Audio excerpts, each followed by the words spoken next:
Hi, I'm Karin. I work at Ultraviolet. Ultraviolet is a new online community of more than 500,000 men and women all over the country in every state and congressional district who take action together to fight sexism and expand women's rights.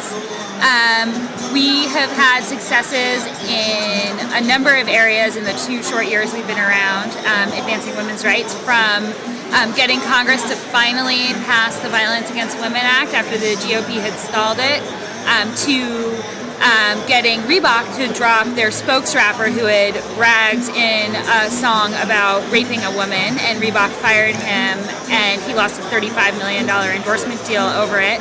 We've also worked a lot on access to reproductive health care, including the Hobby Lobby court decision, the lead up to that, and congressional accountability. And we're working a lot on issues around campus sexual assault right now, and we've held schools accountable for sweeping rape under the rug when it happens on their campuses, and we've also been working on the federal policy level with the White House on their policy around that. Great. So how did it all get started? Ultraviolet started a few years ago when our co-founders, Nita and Shauna, were looking at the state of politics and the media and culture and the corporate world, and realized that, you know, something was happening here where it was advantageous for a politician especially, but also other decision makers, to throw women under the bus to get what they wanted. And the example of this is, you know, every time, it seems, for a long time now, every time a budget passes in Congress or a defense bill or something else, an abortion rider gets attached to it. And there's this attitude in Congress that, like, if you want to get your bill passed, you should just add an amendment that attacks abortion and then you'll get it through. And that's not okay. It is not okay to say that, like, whatever it is we need to pass, just the cost of passing it is to hurt women. And they saw this happening, and they thought that there was a need for an organization that was going to create a cost for sexism in our politics, but also in our culture, in our media and business, so that instead of there's a benefit to being sexist or a benefit to attacking women, there was actually a cost to it. And so Todd Aiken is Exhibit A, his failed campaign after his infamous legitimate rape comments during that campaign.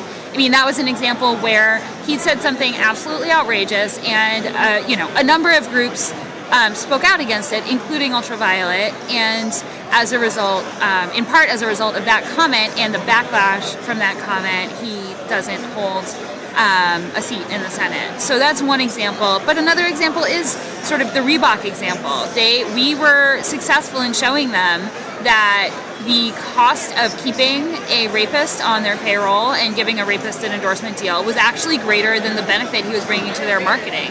And so our theory of change, as it is that the way to fight sexism and expand rights of women and expand equality for women is to show that there's a cost to being sexist and a cost to being anti-woman. And you do some work with Citizen Engagement Lab, like they've been part of your journey. Can you describe how you got to know them and what's been involved in that? Sure. So, Citizen Engagement Lab incubates Ultraviolet. Our co-founders, when they started this organization, knew that they were going to need some support and need some help to get it started.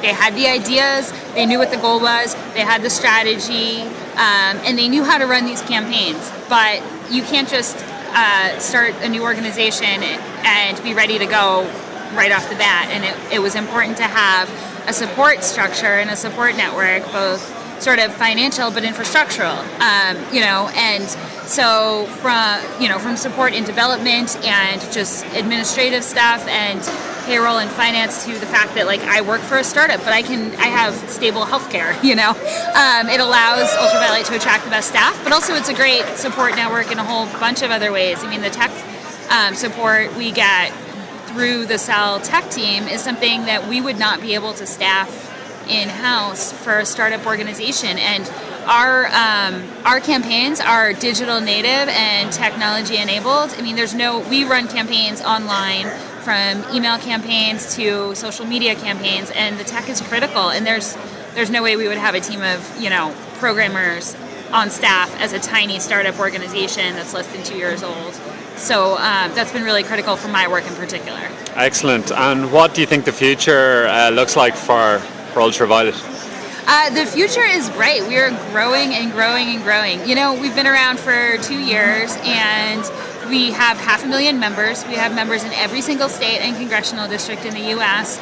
And more people are finding us and joining every single day. More people are taking action, whether it's signing a petition to demand better workplace policies for women at a particular company or asking Congress to pass a bill to reverse the Hobby Lobby decision.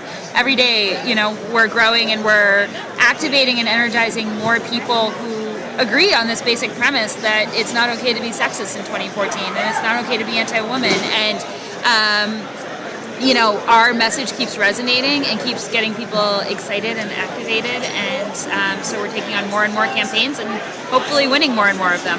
Excellent, Karin. Thanks for talking to me.